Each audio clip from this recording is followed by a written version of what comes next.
Ujenzi wa soko la kisasa la Karumo katika eneo bunge la Runyenjes kaunti ya Embu unatarajiwa kumalizika hivi karibuni.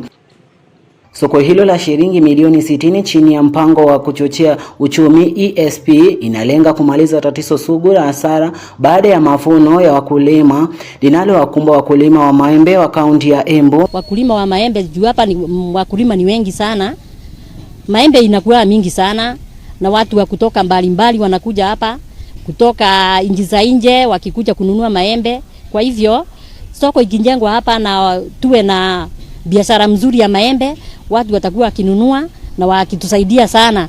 Soko hilo la ghorofa 2 ambalo limekamilika kwa zaidi ya 90% linatakiwa kuwa na vifaa vya kisasa ikiwemo vyumba vya kuhifadhia baridi. Vifaa hivyo vitasaidia kuhifadhi maembe na mazao mengine ya wakulima na wafanyabiashara kutoka Runyenjes na Mbeere kaskazini kando ya barabara ya Embu kuelekea Ishara. Pia kutakuwa na maeneo ya kuhifadhia mazao makavu ili kupunguza uharibifu. Watakuwa na pahali conducive, pahali kutakuwa na maji, pahali kutakuwa na usafi wote. Na nikifikiria tunaona hii mradi kulingana na vile the contractor is saying, probably by the end of the year tutaingia huko.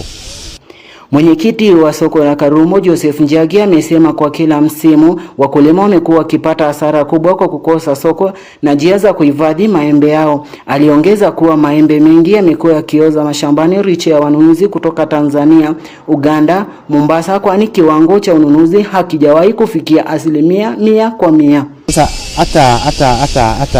hata hii msimu ya maembe tumekuwa na a lot of waste. Lakini tukiwa na soko wafanyabiashara watakuja kununua kwa hii soko, na we are getting our buyers from as far as Uganda, wengine wanatoka Burundi, wengine wanatoka Tanzania, wanakuja kwa hii sehemu. So wakati wa msimu wa maembe tunakuwa na wakati mwema, kunakuwa na circulation ya pesa, na sasa hii soko itatusaidia. Mbali na vibanda vya kisasa, soko hilo litakuwa na jiko, ukumbi, vyoo vya kisasa, kituo cha tehama cha kuwanyonyeshea, vyumba vya vikundi vya kina mama. Soko la Karumo ni moja ya masoko 12 ya mazao yanayojengwa na serikali ya kaunti ya Embu. Soko tunaona itasaidia sana hasa hiyo area ya Karumo.